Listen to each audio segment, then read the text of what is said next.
What's going on, y'all? Ground to Motivate back in this thing again, man, with another video. And today's video is about Amazing Lucas and his points about interracial dating and pro-blackness. He said that you can be pro-black and date interracially. Obviously, by the picture you see on your screen, Dr. Umar says you cannot be pro-black and date interracially. We all know Dr. Umar is a hogwash master. He's a grifter. He's a scammer. All that kind of stuff. I mean, yeah, everybody's got their different points about Dr. Umar. I mean, you know, his black talk is okay sometimes. He's entertaining. He's articulate, all that kind of stuff. But he hasn't really done anything. He hasn't really put no real numbers in these streets. You know what I'm talking about? And y'all like how I didn't even choose no white women for the interracial dating. So I kind of kept it a little bit decent. But basically, Lucas is thinking a little bit outside the box here. I agree with Lucas right here. Actually, I think that pro-blackness, I think is it's up to your definition. I would say, if you're somebody who still is willing to, you still care about your people, and you're still willing to, invest in certain things that would help your people out, even if you're in an interracial dating situation, I think that you are pro-black. But if you're one of those guys who gets to dating outside his race and you start talking about, oh, black women is the worst and they's undersized, and you get on your Austin Holloman tip, then it's a little different. Or you just become a straight up coonologist, like that little African dude that was at that rally just talking about black Americans do not want reparations, black Americans do not need to be coddled and all that. I think it's different depending on what your definition of pro-blackness is. But I've also got Angie here, so we're gonna be talking about a few different points that Lucas has. I'm gonna give my points. She's gonna probably give her points, obviously, and we're gonna see what's going on. Give your points down in the comments below, and let's go. So I've been meaning to put out a response video in regards to Dr. Umar's interview that he did and the statements he made in regards to interracial marriage. Now, he says that you can't be pro-black and marry outside your race, to which I would strongly disagree given the points and the perspective that he gave in this interview. Now, one of the main things he gives in the interview is that your finances, right? Your finances, your wealth, everything you have established is going to this person. Marriage is a business. When you get married, you commit your mind, your body, your heart, your soul, and your pocketbook.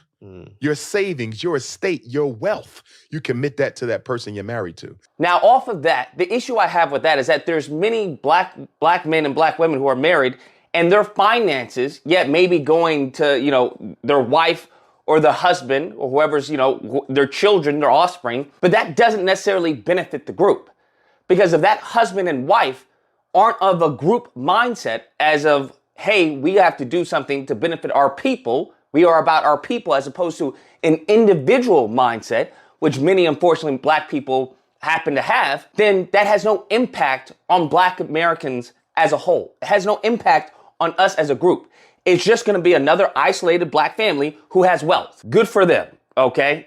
I mean, there's already that already.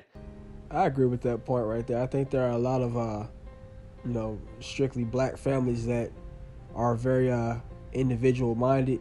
Just because they're rich and they have money, or they've got a nice car and all this kind of stuff, and they're smart, doesn't mean that they're helping out the collective. Like he said, unfortunately, a lot of us have an individual mindset. That's just pretty much the USA in general. But black people, we have it as well, even though we probably should get together a little more. It's not like when these people are rich or they're getting together and putting their money into a pot to make some new black city where we're gonna etch out a plot of land and buy that from the United States and start our own judicial system, start our own grocery stores and FDA and school system and all that kind of stuff. It's not like we're doing that. So I don't know. That's just my thoughts. And then if you get like an African person or something like that doesn't care about black American culture, just because you married black, are you really still doing a service for black people? That's just my thoughts on it. What you got? I have a question for you, okay? So you're black, and let's say you got really loaded, and then you're helping all of your family members, right, who are all black. Yeah. Is that pro-black, or is that just being a good person? I think you could look at it as maybe being both, because it's like everybody in your family is black, and you're a good person because you're making sure they're straight. You're not leaving them stranded. I mean, I guess you would in a way be funneling the resources through the black community. Because if I got 5 siblings and I make sure they all straight, they have houses and the opportunity to advance their life in some positive way, then I would say, yeah, I'm doing numbers for the community in a way. So if you think about it, a lot of athletes and celebrities, they're doing all that. They are rich and they're making sure their family members are rich. They're just not helping anybody outside of their family. And then people say they're selfish, they're not pro-black. So how do you define pro-black? What's enough to qualify as pro-black, you know? Yeah. Do you have to build like a school, start like a charity group? Like what counts? Create more job opportunities for the black population community? Like what? Yeah. That's a good question. I think political SBE is not enough for us to be pro-black. And I'm not trying to say this on no like hating on us and that, but yeah. I think that I think we do need to kind of get down to, you know, what is that? But let's go. So I disagree with him on that instance. Now, the second point that he makes is that 1 out of 4 black women will never be married. There's no way you can claim to love black people, especially as a black man, knowing that only 1 out of every 4 black women will get married in her lifetime. We have the lowest female marriage rate in the country, 25%. That means 75% of black women will never, ever know what it feels like to be proposed to. Damn. Here's the thing. Having dealt with, white ignorance when it comes to statistics and how they love to misquote, miscite, misinterpret, mischaracterize, omit certain details, I'm a little wary when I hear someone quote or cite a statistic such as, 1 out of 4 black women haven't been married. Nevertheless, let's say I agree with that. 1 out of 4 black women haven't been married or will never be married. That's what it was. Will never be married. That's a travesty until you start to look into the details, and the devil's in the details. Now, I did a little due diligence, not a lot, but I did a little due diligence, and I come to discover that around 40 to 50% of unmarried black women who are single have children. Let me rewind that again so you can hear that. Around 40 to 50% of unmarried black women, who are single, have children. Check this out. Now, if we couple that with another study that was done, another analysis that was done, which is that you are 50% less likely to marry if you have children. Let me rewind this again. You are 50% less likely to marry if you have children. Where does that leave us? Where does that leave us? Say now we exit all those women who are single, who have children, and who are unmarried. We get rid of those, okay? Now we have the rest. Now we also have to take into account how many of these women are prepared to be a wife. Huh? How many of the rest that we have are prepared to be a wife?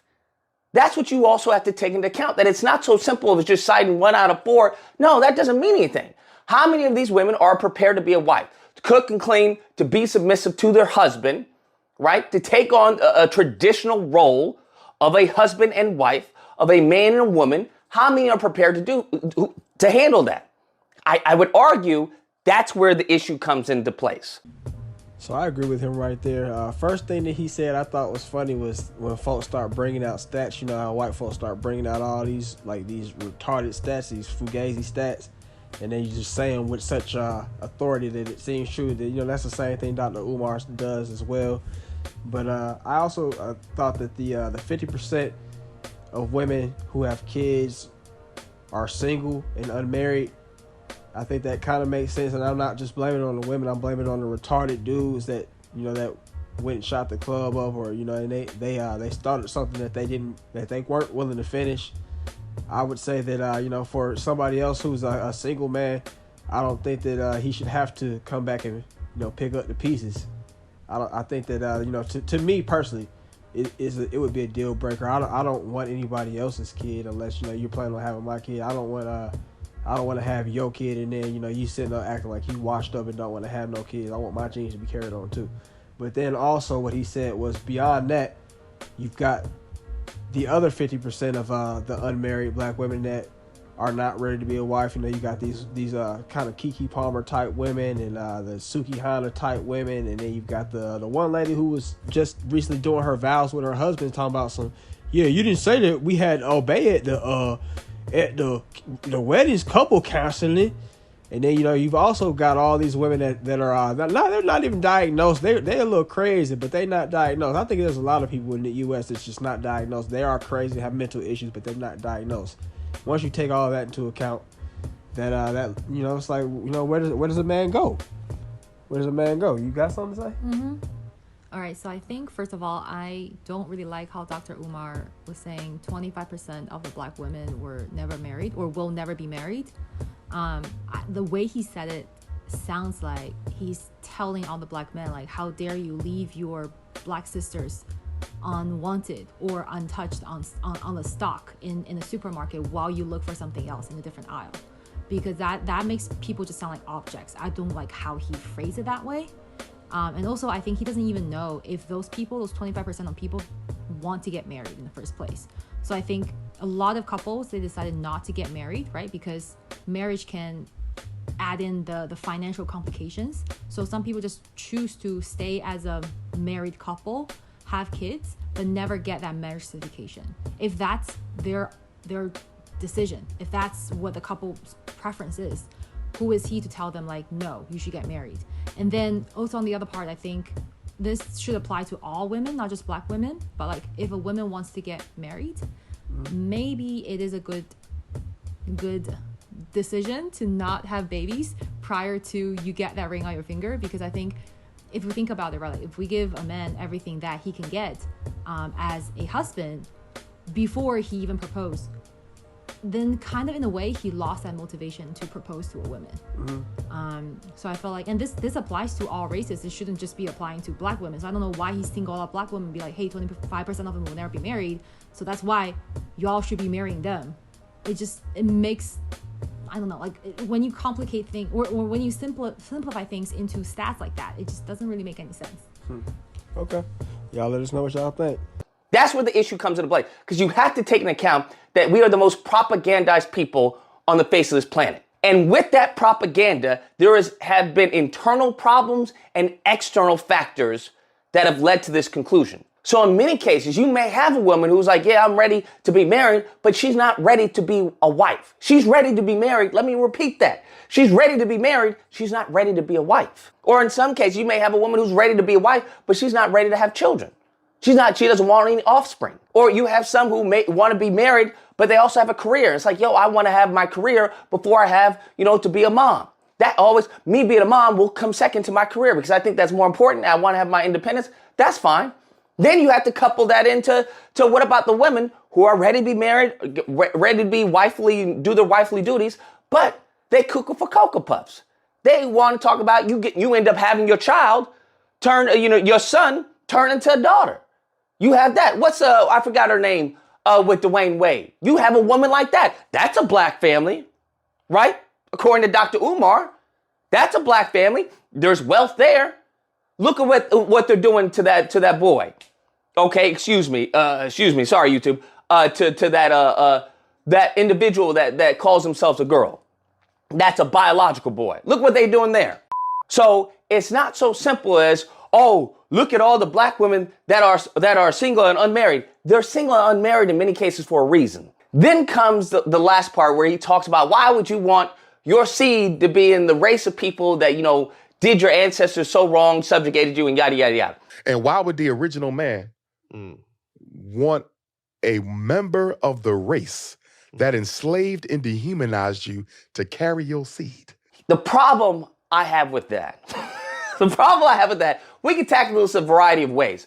The issue with that is, if that's what you're going off of, then that would also exclude African women. Listen to me. If that's what you're going off of, then that would also exclude African women.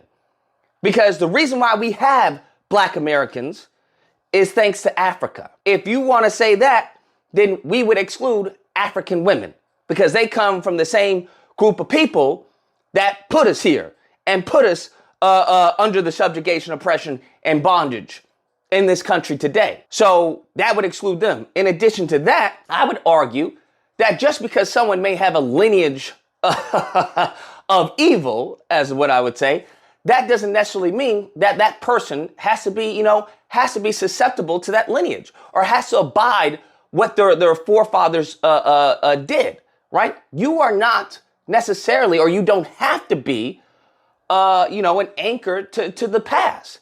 So when you break it down, I'd rather my daughter marry John Brown than I would a black conservative perspective. Okay, I would rather my child marry John Brown than a Sambo.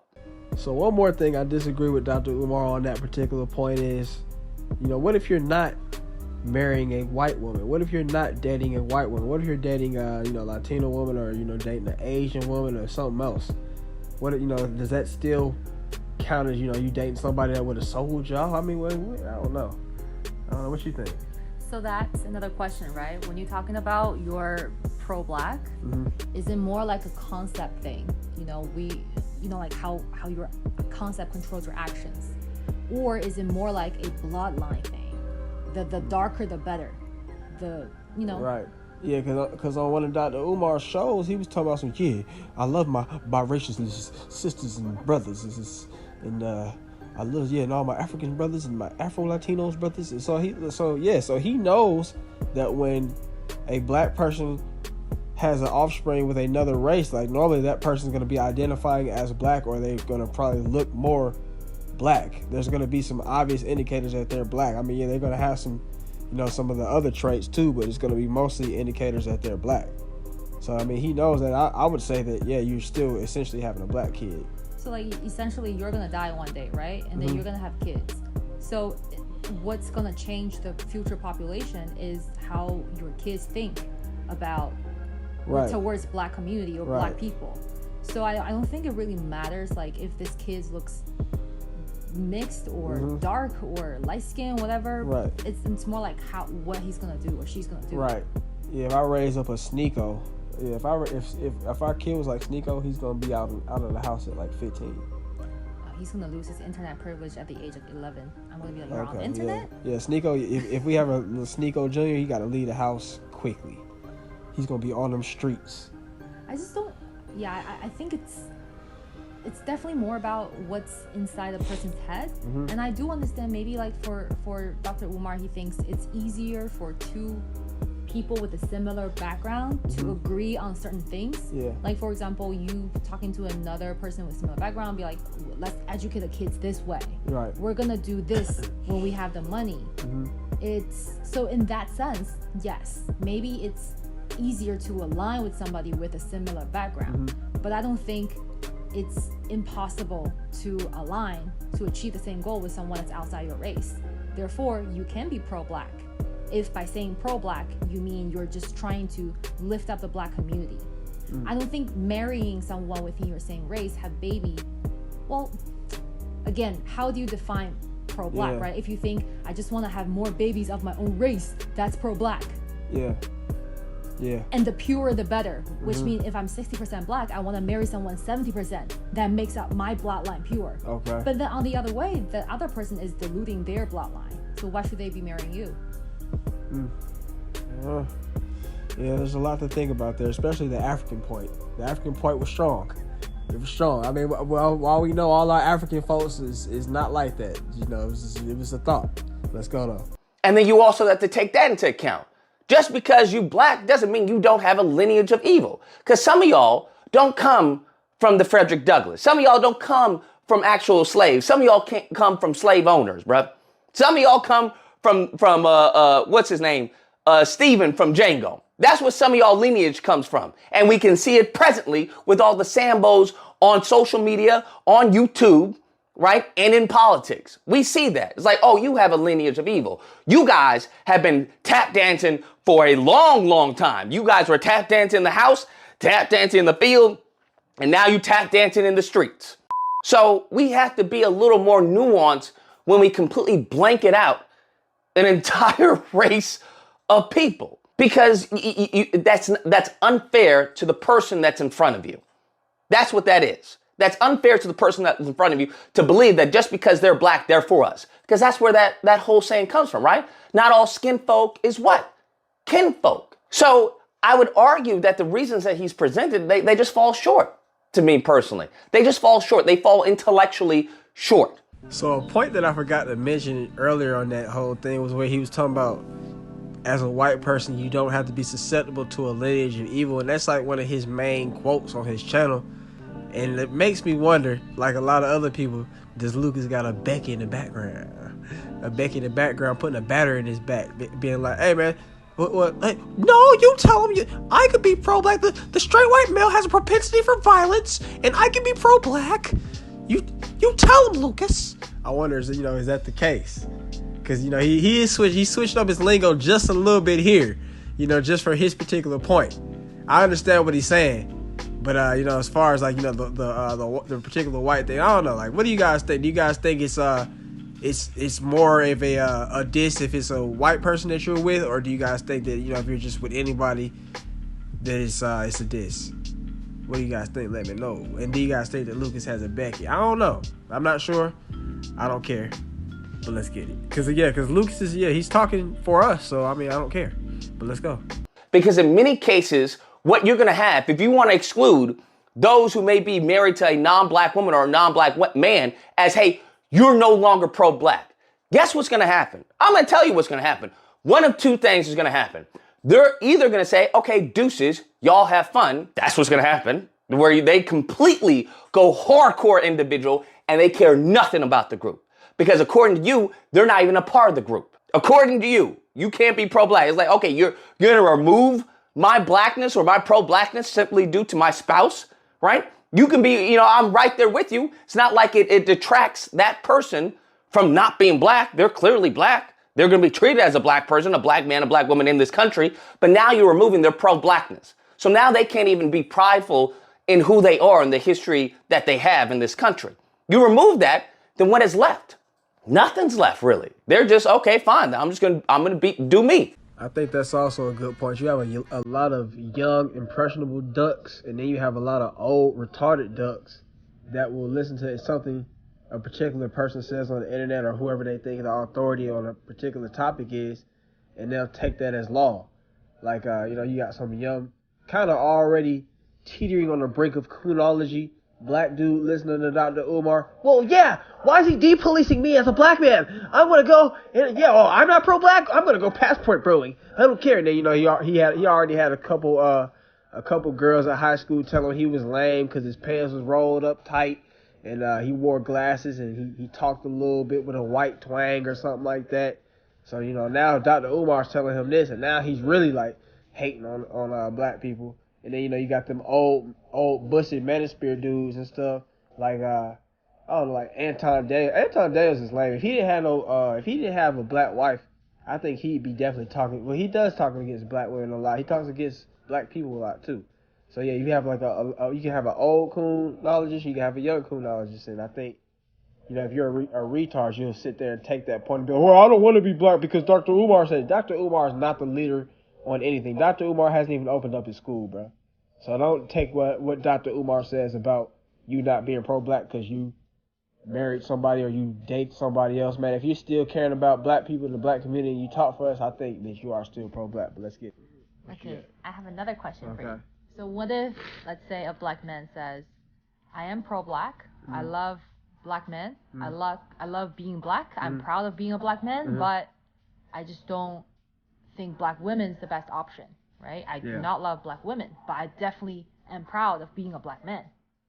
Is that pro-black still? I don't know. I think that's where you're kind of teetering on the brink of criminology right there. I think you can date outside your race and not have a disdain for black women. But unfortunately, I think a lot of dudes that do date outside their race, they kind of do have that disdain for black women. I think that if you're gonna be pro-black, I think you should care about everybody, not just the men or the women. So I say somebody like Cynthia G obviously is not pro-black, and then a bunch of these manosphere jokers is not pro-black either, because you hear the way they talk about they talk about the black women as if some of the black men don't have the same problems. Like I was listening to a dude today, and he was talking about these divestors get one dude, and now now they don't even want to date no black men. They think all black men is worthless. And he didn't say nothing like that's the same thing that happens with black men. So I think it's we gotta look at each other a little evenly. But I think that I think if you're just kind of caring about one particular side and acting like you're a whole other race of people, I don't think you're pro-black. I think you're just you're a coonologist in a different kind of way. Do you have to be like loving all black people in order to be pro-black? Not really, because I don't love the street-minded individuals. I don't care if you're from the hood or nothing like that. But if you're a street-minded individual who's terrorizing the neighborhood, I don't love you. I'd rather you be destroyed. Not everyone deserves your love. Not everyone deserves our love. Like it's the general regular group of black people, but not y'all little silly people that's causing issues and making us look stupid. But don't you think in order to be pro-black, like thinking about black people as a community, those people that you just pointed out, those individuals, they are also part of the black community. So something got to happen to them to make their situation either better. Judge, jury, executioner. What's that? Just like Judge Dredd. Judge, jury, executioner. Those people there's no place for them. Oh wow. Yeah. Sounds like they already showed us who they are. Dictator Jones. Bye bye. Out. Yep, Dictator Jones. If I was a governor like Walking Dead, it'd be over with for them. But let's go. And what it eventually happens is that it leads to the second option, which is now you've created an enemy. That's what happens. And you create an enemy that can be exploited by the white ignorance of both parties to the detriment of the group. That's where you get a lot of these Sambos on YouTube and whatnot talking, just pandering and tap dancing for the white conservative. That's where you get a lot of these Sambos on the left tap dancing for the white liberal. That's where you get a lot of these mofos who are just who don't know what they are. They just feel, well, I'm just an American. I'm not a black American. I'm just an American. That's who I am. And we should all kumbaya. That's where you get that offspring, because they're confused, because they're not accepted from this group and they're not accepted from that group. So all they have is just to accept themselves as a human being. And that's where you get that human being talk, that I'm an American talk, that kumbaya talk. Why can't we all get along talk? And who does that benefit? It doesn't benefit the group that is being subjugated, oppressed, and vilified via propaganda, law enforcement, and the branches of government that we have. It doesn't help them. Who's it help? It helps the people that have already been helped. It helps the people that this country was created for. Okay? That's who it helps. It helps the people who don't need to be helped. They're going to stay in the same positions of power and influence that they've always stayed in. So I would argue it does more harm than good by causing that division. Anyways, guys, that's the video. Let me know what you guys think. Whether or not, look, oh, you don't know what you're talking about. Say that, Lucas. You don't know what you're talking about. Dr. Umar is right. You can't be pro-black and then, be with a non-black woman. So that's it for the video right there. What did you guys think about Lucas's points? What did you guys think about my points? What did you guys think about Dr. Umar's points? Do you agree with Dr. Umar wholeheartedly? Do you think that there's some truth to what Amazing Lucas and I was saying? Or do y'all think that we some straight up coonologists? I mean, you can call me that. I really wouldn't care. I know I'm not that. So yeah, there's that. I think that personally, I know a lot of biracial people that identify as black, and they talk for the black community and all that kind of good stuff. I also, what's that dude's name who's married to like a white woman, a Latina woman, and he did that. He paid for all the different Morehouse college guys' tuitions and whatnot. Yeah, I would say that he would be pro-black, even though he's not married within the race. So that's another example. What you got? I have a follow-up question to that. So what if someone did the same thing as that guy, right? He paid out a bunch of Morehouse students' tuition, and then they found out he's not married to someone that's black, he's also LGTV. Would that be against a pro-black? That's an interesting question. That's another thing I wonder, because so LGTV. So if we're saying that you're dating outside your race is not pro-black, if you're LGTV, would you not be pro-black, right? What if you're dating within the black community but you're LGTV? That means you cannot have black kids. Well, you can adopt. You can, yeah. Well, okay. So based off of what we're saying, LGTV. If an LGTV person talks about what we're, like what we've been saying, like, you think about the concept of caring about black people and advancing them as a people in a good way. then I say, yeah, that's cool. He's pro-black. But then if you're talking about it from a, oh yeah, you ain't breeding our peoples no more. So yeah, they're no longer pro-black in that case. Also, I'll say a lot of LGTV people, kind of, not all, some kind of be like, they kind of have like a skewed reality where they think of themselves as another race or something like that. Where I'm LGTV, I'm not black no more. Like you've turned into some kind of mutant or something like that, where that's all you care about, and you got all your rainbow colors on, and you ain't black no more. What you that's got? Not the scenario though. The scenario is they are black, right? And they are LGTV. They adopted a black kid, right? And they donated a lot of their money to organizations and schools that help support black community.